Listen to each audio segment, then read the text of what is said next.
Hello, good morning, good evening, good afternoon, audience. ACCA SBL pre-scene March 2025 is here. So release हो गया है once again 2 weeks before the examination. और ये हमारा exam paper है, सही है ना. Those who have no idea about pre-scene, कि ये आपका एग्ज़ाम पेपर है, like around 10 to 11 pages. आज मीटिंग में may be in today's meeting और फिर नेक्स्ट मीटिंग में भी मुझे इसको पढ़ने में, यानी नॉट ओनली रीडिंग, मैं एनालिसिस, अपनी प्रैक्टिकल एग्जांपल और वर्ड टू वर्ड हम इसको लेके चलेंगे. ओके अच्छा, उसके बाद once we done with this reading and analysis along with the practical example, then will give our educational guess which we call mock, कि भाई इसकी क्या रिक्वायरमेंट आ सकती है, क्योंकि पूरा एग्जाम पेपर आउट हो चुका है बट नॉट द रिक्वायरमेंट्स तो वो जो वो सरप्राइज होगा वो एग्जामिनेशन में ही आएगा, ठीक है ना.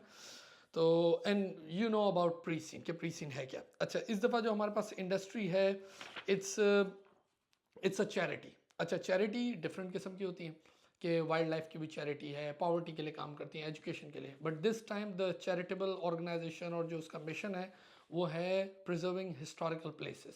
सही ना, जैसे आप जाते हो म्यूजियम में जाते हो, या जो डिफरेंट कल्चर्स और कैसल्स और वो जो बिल्डिंग्स होती हैं उनको ये प्रोटेक्ट करते हैं और फिर उसी से इनकम वगैरह सारी चीज़ें अर्न करते हैं. अच्छा, when we talk about charity और नॉन प्रॉफिट ऑर्गेनाइजेशन, तो ये थोड़ा चैलेंजिंग होता है. क्यों चैलेंजिंग होता है एग्जामिनेशन में? Because normally we get case studies of profit organisation, automobile हो गई, रिटेल हो गई, चॉकलेट कोई फैक्ट्री हो गई, कोई भी चीज़ हो गई, तो वो तो होती है प्रॉफिट ऑर्गेनाइजेशन. प्रॉफिट ऑर्गेनाइजेशन में मैंने आपको पहले भी ये बात की है कि you go very aggressive when it's about marketing, competition, pricing strategy, कुछ भी करना है तो आप खुल के खेलते हो.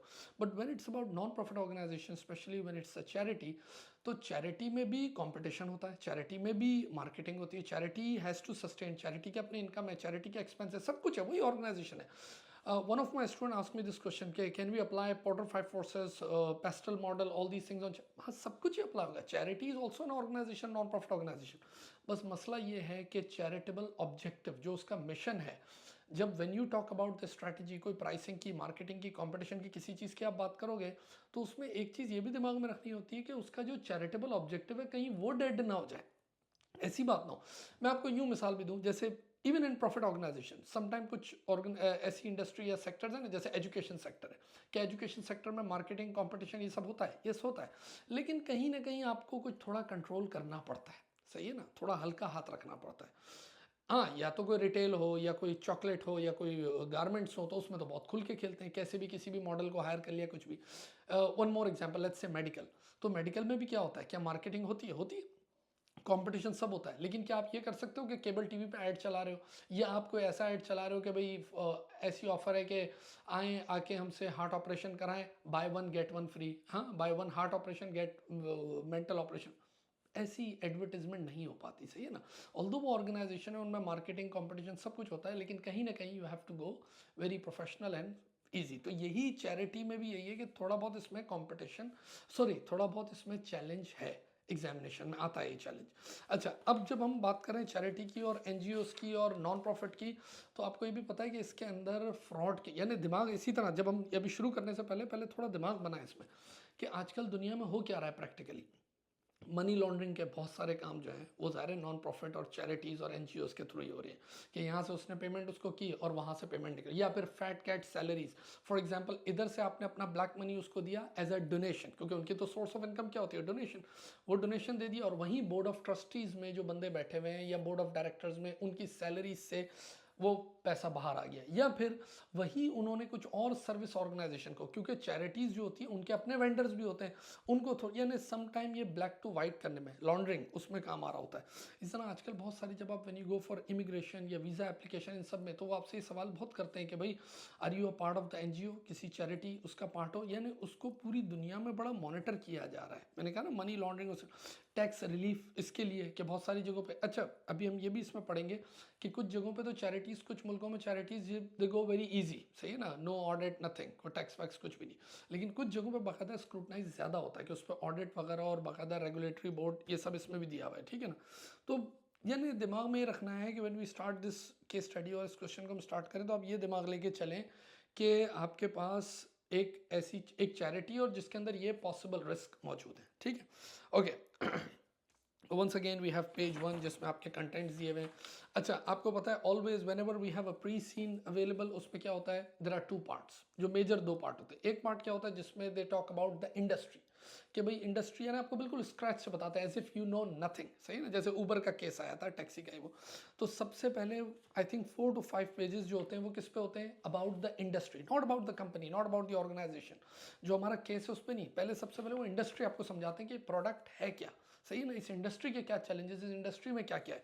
और उसके बाद जो 4-5 पेजेस होते हैं that they talk about the organisation, about the product. तो हमारे पास भी यही है। आज की मीटिंग में I talk about the industry, यानी मैं आज 4 to 5 पेजेस ले चुका, and then meeting 2 will talk about this organisation. तो सबसे पहले we have this page number 1 content, and now page number 2 historic places, this is the name of the organisation HP, जो हमारा जो केस आएगा आगे से ना, जो केस जो हमारी ऑर्गेनाइजेशन है। HP is a charity which operates in the country of Rhodesia. It aims to preserve historical sites in Rhodesia. Okay, ये country है जिसमें ये ऑपरेट करती है। ओके, अब इन्होंने बात शुरू करी है about the sector, about the industry, यानी आज हमारी बात सिर्फ इंडस्ट्री पे होगी कि ये होती क्या चीज़ है। अच्छा, मुझे इसका थोड़ा बहुत प्रैक्टिकल एक्सपीरियंस इसलिए कि आई एम अ ट्रैवलर, सही है ना, और स्पेशली यानी मेरे लिए तो खैर ये बड़ा बोरिंग होता है, लेकिन मैंने कई जगह ज़्यादा विजिट किया है, यूरोप में, जर्मनी में, और इटली में, और फ्रांस है, एम्स्टर्डम है। तो इन जगहों में मैंने विजिट किया, इवन UK वाली साइड, इन जगहों पे ये बहुत कुछ है इसमें US में तो खैर फिर इतना मुझे जितना ये यूरोपियन साइड और UK वाली साइड, इसमें बहुत ज़्यादा ये सारी चीज़ें। तो बहुत सारे मैंने ये लूव म्यूज़ियम हो गया और वैन गो हो गया म्यूज़ियम, मैं कुछ इस पर बात करूँगा, सही है ना, कि किस तरीके से ये लोग सेलिंग करते हैं और क्या खेलते हैं इसमें। Okay, charities, charitable organization promote the welfare of society and the public interest. Yes, we know there are different objectives they have, say, you know, they carry out many different activities including helping the sick, disabled, providing poverty relief, education, preserving history and campaigning on issues affecting society. बहुत सारी चीज़ों पे NGOs काम कर रही होती है, ठीक है ना। कितने पावर्टी पे बात करते हैं, सोसाइटी पे, एजुकेशन पे, चाइल्ड लेबर पे, देयर सो मेनी थिंग्स, है ना, जिस पे वो काम कर रहे होते हैं। Charities raise funds through various methods including donation by those who support their work and commercial activities. अब जब इन्होंने बोला ना कि एक तो है डोनेशन, कि भाई लोग जो है वो डोनेट कर देते हैं, तो that's one of the sources of income. दूसरा ये कि चैरिटी खुद भी पैसे कमाती है, जैसे उनकी, जैसे मैंने कहा, जैसे म्यूजियम में आप जाते हो तो एक शॉप भी होती है, उस शॉप में बहुत सारी चीज़ें वो बेच रहे होते हैं। मेरे जो फ्रिज है, मैं अभी यहाँ से चल के जाऊँगा तो मैं आपको ऊपर दिखाऊंगा, बहुत सारे मैग्नेट्स में लेके आता हूँ। वो चैरिटी के बाहर एक शॉप होती है जिसमें वो बेचते हैं और उसमें वो कमाते हैं। कॉफ़ी शॉप होती है, उसमें कैफ़े होता है, उसमें मैग्नेट्स होते हैं। फॉर एग्जांपल अगर लूव म्यूजियम है तो लूव म्यूजियम का या मोनालिसा की पिक्चर का मैग्नेट लोग लेके आते हैं, बाय करते हैं, फिर तो ये उनकी एक कमर्शियल एक्टिविटी भी होती है जिससे दे make money, support their work and commercial. The charitable sector includes large national charities and small charities which operate in a single site. Okay. मैंने आपको बताया कि कुछ जगहों पे बाकायदा ऑडिट भी होता है, इस तरीके से रेगुलेशन होती है। अच्छा, चैरिटीज लीगल पोजीशन, अब जाहिर है जब ये किसी मुल्क में ऑपरेट करती हैं तो there should be some sort of regulator, कि भाई किस तरह ऑपरेट करती हैं, क्या ये कोई लिमिटेड कंपनी होती है, सोल ट्रेडर होते हैं, पार्टनरशिप होती है क्या। Charities in addition are often set up as companies limited by guarantee. Limited by guarantee, आप लोगों को पता है, आप लोग लॉ पढ़े हुए हो कि लिमिट, एक तो वो कंपनी लिमिटेड होती है जो हम देखते हैं, एक होती है लिमिटेड बाय गारंटी, वो भी कंपनी की तरह ही होती है, उसमें बोर्ड ऑफ डायरेक्टर्स, मैनेजमेंट, सारी चीज़ें सेम होती हैं, बट उसमें कुछ गारंटोर होते हैं, कुछ लोगों ने गारंटी ली हुई होती है कि eight the end of this company, in case अगर ये सॉल्व होती है, चैप्टर 11 होती है, बैंकरप्ट होती है, तो हम गारंटी लेते हैं this particular amount we will pay. अगर तो एसेट्स और लाइबिलिटीज नॉक ऑफ हो जाती है सही है, लेकिन अगर उसके बावजूद कुछ बचता है तो the guarantor they are going to pay. Okay, that's called company. लेकिन इसने समझाया भी, company limited by guarantee does not have any shares और share holders, it is underwritten by guarantors who guarantee to pay the specified amount of money to help settle its debt only in the event. यानी regular basis पे नहीं, regular basis तो खुद ही survive करती है, at the end कभी bankrupt होती है तो फिर है। Surpluses are not distributed to the guarantors but invested in the charity to help promote its charitable objectives. Non profit organisations का आप लोगों को पता है कि non profit organisation they make money, they make profit, यानी बॉटम लाइन इनकी होती है, लेकिन वो bottom line they cannot distribute it to the guarantor, to the shareholders. It is always reinvested in the same business. यानी उसी वक्त उसकी मेंटेनेंस पे या कोई सरप्लस रख दिए जाएंगे या कहीं इन्वेस्ट कर दिया जाएगा या नई शॉप खोल दी जाएगी, whatever. Charities activities are determined by their governing documents. Obviously जैसे हम पढ़ते थे आर्टिकल्स ऑफ एसोसिएशन और मेमोरेंडम ऑफ एसोसिएशन, तो इनका भी एक कॉन्स्टिट्यूशन होता है, इट्स लाइक AOA या मेमोरेंडम ऑफ एसोसिएशन, और उसी को देख के चलती है। Many charities raise fund by means of surpluses from commercial activities, for example running shops, I just said, आजकल ये बहुत ज़्यादा चल रही है। आप जिस म्यूज़ियम में चले जाएं उसके बाहर एक बड़ी फैंसी शॉप होगी और उसमें क्या कुछ नहीं होगा, बॉटल्स भी होगी, टी शर्ट भी होगी, वो फलाने पेंटर की, और जिसको आप देख के आए हो ना, अभी आप पहले ही उस शहर में हो कि आपने पूरा देखा, पूरा टूर किया, सो मेनी थिंग्स, और इतने इम्प्रेस हो सर, क्या पेंटिंग करता था वैन गो, वो जो पेंटर था, पता नहीं कौन था वो, प्लम्बर था, पेंटर था, हाँ पेंट था तो पेंटर, लेकिन वो कुछ इस तरह, फिर वो उस टाइम सुसाइड कर ली, उस टाइम तो किसी ने देखा नहीं, लेकिन अब धड़ाधड़ म्यूजियम बन गए और वो म्यूजियम पे टिकटें लग गई और एडमिशन क्लोज के बोर्ड लग गए, वो सारी चीज़ें चल रही होती है। तो उसमें जो शॉप्स होती है वो बड़ी फैंसी शॉप्स होती है, उसमें बहुत कुछ वो बेचते हैं, सही है ना, running shop. Commercial activities are carried out through subsidiary companies with charities wholly owned. Okay, charity regulation. Charity in Rhodesia are regulated by the Charity Supervisory Board established by the Rhodesia's central government. The CSB aim to ensure that the general public can be confident that donation to charities will be used for proper charitable purposes. The CSB investigates allegation that charities are not acting.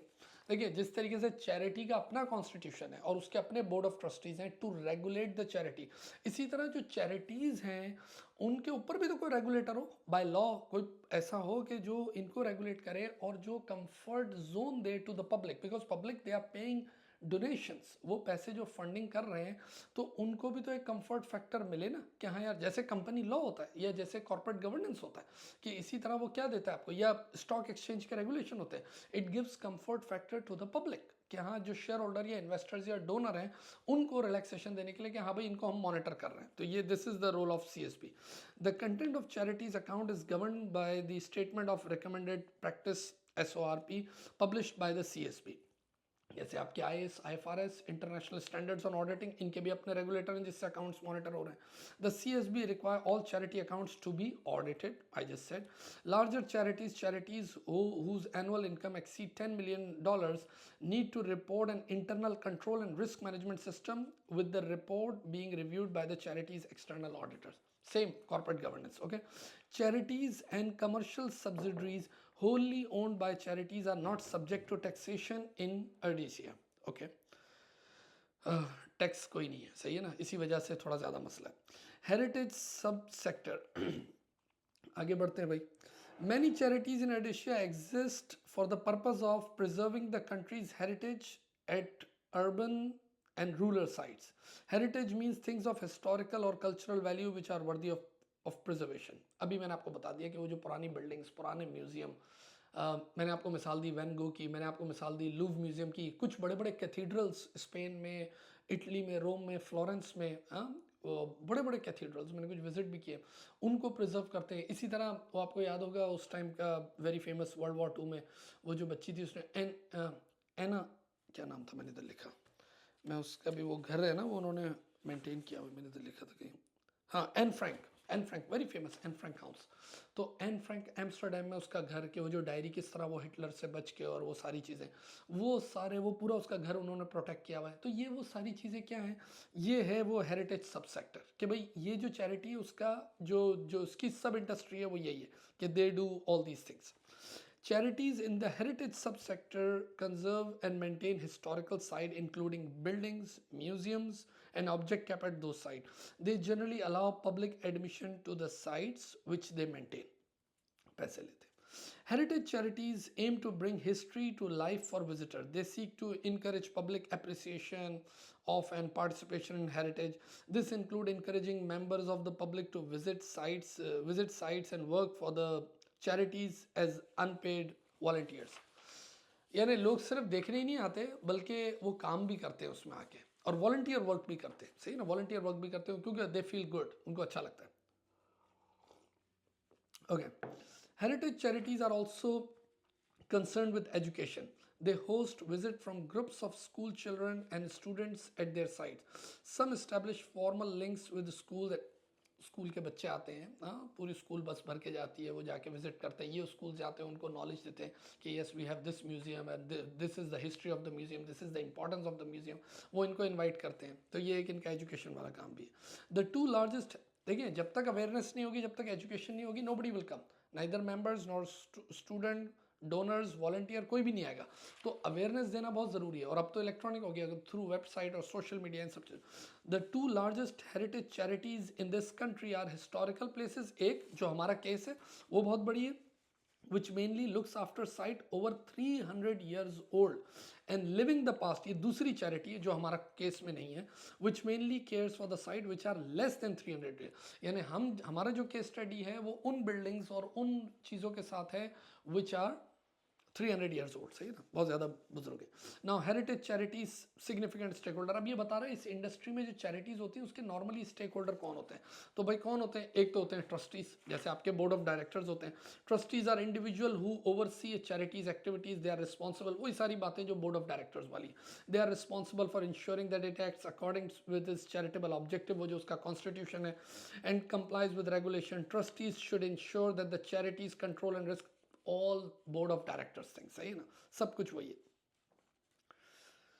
लेकिन मैंने आपको बताया कि sometime ये trustees जो होते हैं ना ये भी फ्रॉड में इन्वॉल्व होते हैं कि इनकी अपनी सेपरेट कंपनीज होती हैं। तो व्हाट दे डू, यहाँ से डोनेशन आया, इधर इन्होंने अपनी कंपनीज को they become the vendors actually, सही है ना, कहने को बोर्ड ऑफ ट्रस्टीज में होता है। और ये ट्रस्टीज नॉर्मली सैलरी लेते नहीं है, but sometimes trustees are accountable for the charity's activities to the charity's supporter, the charity supervisory board and the general public. Obviously they are answerable to the donor, they are answerable to the public, they are answerable to the regulator जो CSB है। trustees are not paid for their time and receive no employment benefit, लेकिन हाँ दायरे free में कोई काम करता भी नहीं, I don't know। अच्छा, एक हो गए main, one of the stakeholder is trustee. Second is the executive management, जैसे इदारे की मैनेजमेंट होती है जो क्या करते हैं, whatever the board of trustees will say they will implement. Executive managers are employees responsible, अच्छा इनको बाकायदा पैसे भी मिलेंगे ओवर टाइम, सारी चीज़ें, they are employees, they don't care whether it's charity, profit, non profit, ये सीधे साधे एम्प्लॉइज है। अदर पेड एम्प्लॉइज, जो दूसरे एम्प्लॉइज होते हैं ऑफिस में, अकाउंट्स डिपार्टमेंट भी होता है, एडमिन वर्क भी होता है, कैफेटेरिया भी होता है, वो भी काम करते हैं, वो बोलते हैं हमारे भी बच्चे, we need money, okay. Then comes volunteers. Volunteers कौन है भाई, ये वो हैं जो बोलते हैं कि नहीं, we are working, will pay, will give our time and we are not going to charge anything, सही ना।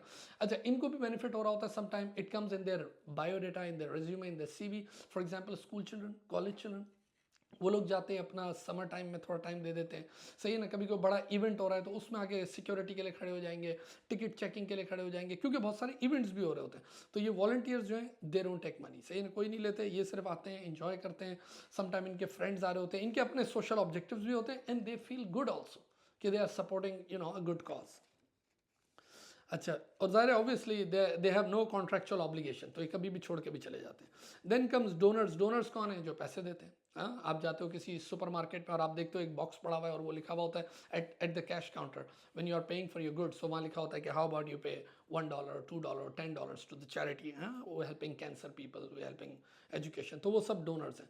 तो और ये डोनेशन बहुत तरीके से जनरेट करते हैं। Donors give money to charity without expecting anything in return. हाँ, आप ये नहीं कह सकते कि भाई दे आर एक्सपेक्टिंग डिविडेंड्स, कि इनको कोई डिविडेंड मिलेगा, नहीं, कुछ भी नहीं मिलेगा, इनको जो कुछ मिलेगा वो मरने के बाद मिलेगा।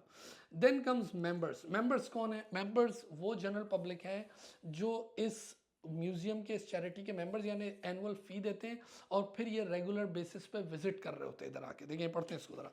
मेंबर्स पे एन एनुअल फी और one off fee for life time membership which gives them certain privilege depending on what the, यानी members are once again one of the sources of income. लेकिन इनको आगे देखो, डोनर वो होता है जो पैसे दे रहा है and in return getting nothing, लेकिन मेंबर्स वो हैं जो पैसे दे रहे हैं लेकिन in return what they want, their family will come, वो विजिट करेंगे, वो म्यूजियम को देखेंगे, अपने गेस्ट को लाएंगे, सारे काम करेंगे। The most important privilege which membership gives them are fee, admission to site operated by the charity and voting at the charity's AGM and all that. Okay, members do not own the charity and do not have any responsibility for its debts. Limited by guarantee, ये बता दिया था। At the end members are not responsible, वो guarantor responsible होंगे आखिर में। Non member visitors, आप और मेरे जैसे लोग जो जाते हैं और जाके सिर्फ टिकट ली और एंजॉय किया and back. Non-members pay an admission fee to have access to the site. Then comes guarantors. Guarantors मैंने आपको अभी बता दिया कि वो होते हैं जो at the end in case of bankruptcy they'll be paying certain amount. Then comes CSB, ये बोर्ड है, रेगुलेटर, सॉरी बोर्ड है, ये रेगुलेटर है, रेगुलेटर है। The CSB acts on behalf of Odisha government in overseeing all this. And then comes the media. Media is one of the main stakeholders these days. सही है ना, सारे कामों के लिए मीडिया आगे आगे होता है। चैरिटी की पॉजिटिविटी भी वो बताता है which increase the donation and income, और अगर चैरिटी में कुछ गलत हो रहा है वो भी बताता है जिसकी वजह से चैरिटीज डाउन भी होती हैं, समटाइम ब्लैकमेलिंग भी चल रही होती है, समटाइम इनके भी आपस में कट होते हैं। अब आपको सारा प्रैक्टिकलिटी बताइए इसकी, ठीक है। देन कम्स, अभी भी हमारी इंडस्ट्री पे ही बात चल रही है, ओके, और इंडस्ट्री के बाद फिर हम आएंगे कंपनी पे। अच्छा, देन हेरिटेज चैरिटीज इनकम, इनकी इनकम क्या होती है? अभी हमने बहुत सारी ऐसी बातें कर ली। देखिए आपको बहुत स्क्रैच से समझाता है इस प्री सीन में। इसको ऐसा लगता है कि कोई कभी म्यूजियम गया ही नहीं है, किसी को चैरिटी का पता ही नहीं है। Charities raise money in several ways. The first one is donation. Charities obtain donation in various way, contacting possible donors through the post. Email आती हैं, हम लोग घरों पे मेल्स आती हैं, ईमेल्स आती हैं, टेक्स्ट मैसेजेस आते हैं। मैंने कहा ना, आप सुपरमार्केट जाते हो वहाँ होता है। बहुत सारी जगहों से ये डोनेशन, कहीं पे जाके फंड रेजिंग करते हैं, कहीं पे ये प्रोग्राम्स करते हैं, कॉन्सर्ट करते हैं, बड़े बड़े कॉन्सर्ट करते हैं कि भाई हम ये लाइफ सेविंग का कॉन्सर्ट कर रहे हैं, हम we are from XYZ charity. And sometime they hire stars, बड़े बड़े स्टार्स आते हैं। जैसे ये भी इधर अभी हमारे यहाँ डैलस में भी बॉलीवुड स्टार सोनू सूद आया था। He works all these things, you know, charity और इसके लिए काम। और ऐसे बहुत सारे स्टार्स हैं, एंजेलिना जोली, ये लोग सब, बहुत लोग ये काम कर रहे थे। तो वो चैरिटीज़ के साथ दे डू कोलैबोरेट। तो चैरिटीज़ उनको बोलती है ठीक है हमारे बिहाफ पे काम करो और will make some money.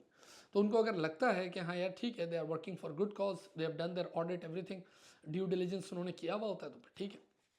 Charities encourage donation by advertising, including adverts on the television, social media, allow donors to donate on them. Charities retain contact details on so many things. अच्छा, फिर जाहिर है whenever you donate they have your information. तो next year फिर आपको याद दिलाते हैं, नेक्स्ट मंथ फिर याद दिलाते हैं कि how about you donate monthly. Monthly subscription करवा लेते हैं यहाँ, तो कि भाई एवरी मंथ आपके अकाउंट से $10 सिर्फ डिडक्ट हो जाया करें। तो you don't need to do anything.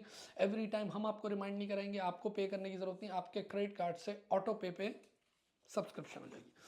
Charities की दूसरी इनकम है मेंबरशिप, अभी हमने बात कर ली, जो मेंबर्स फी देते हैं। चैरिटीज़ की तीसरी इनकम है एडमिशन फीस, हम जैसे लोग जब यूरोप घूमने जाते हैं तो वो देते हैं।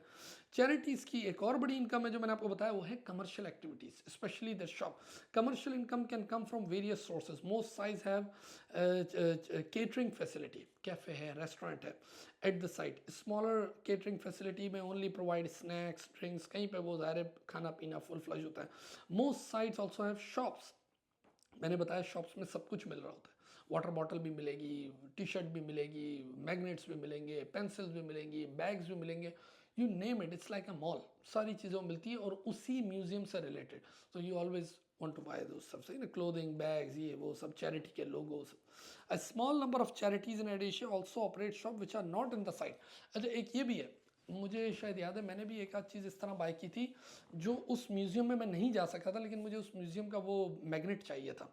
तो क्या होता है कि ये दूसरे मॉल्स में भी मिल जाती, कुछ जगहों पे उन्होंने उनको राइट्स दिए हुए होते हैं, एक्सेस दिया होता है कि okay you can use our logo not in our site, we don't have any, let's say we don't own any shop in our site, but in XYZ particular shop या particular mall में वो चीज़ आपको मिल जाएगी। उन्होंने उसको rights दिए होते हैं। तो मुझे भी याद है मैंने एक आध चीज़ इस तरह बाई की थी। हेरिटेज चैरिटीज एक्सपेंडिचर, अच्छा ये तो इन्होंने बता दी कि भाई ये चैरिटी की इनकम क्या होती है। फिर चैरिटी के एक्सपेंडिचर्स क्या होते हैं? चैरिटी के बहुत सारे एक्सपेंडिचर आप भी समझते हो, सैलरीज है, रेंट कह रहा हूँ, एडमिन कॉस्ट है, एडमिनिस्ट्रेशन उसको चलाने के लिए, उसको मेंटेन करने के लिए। फिर इस तरह जो कमर्शियल एक्टिविटी जो शॉप है उसकी अपनी कॉस्ट है, उसके कॉस्ट ऑफ गुड्स सोल्ड सारी चीज़ें। फिर क्लीनिंग वगैरह है, तो बहुत सारी चीज़ें, लेकिन site operating cost, day to day running expenses, wages हैं, एम्प्लॉयज़, यूटिलिटी के बिल्स हैं, बिजली का बिल भी तो आता है ना, उसको मेंटेन भी करना है, हीटिंग, लाइटिंग, सारी चीज़ें। Site maintenance and conversion conservation cost, site requires anything amount of maintenance depending on their age and condition. वैसे ही 300 ईयर्स ओल्ड हैं तो उनको मेंटेन करना भी मुश्किल होता है, स्पेशली कहीं कोई डिस्ट्रक्शन है, कोई चीज़ें। Some maintenance take place regularly throughout each year. फिर उनकी एनर्जी कॉस्ट वो बहुत ज़्यादा लग रही होती है। चैरिटीज़ एम्प्लॉयज़ आउटसाइड कॉन्ट्रैक्टर्स, वो सारी चीज़ें।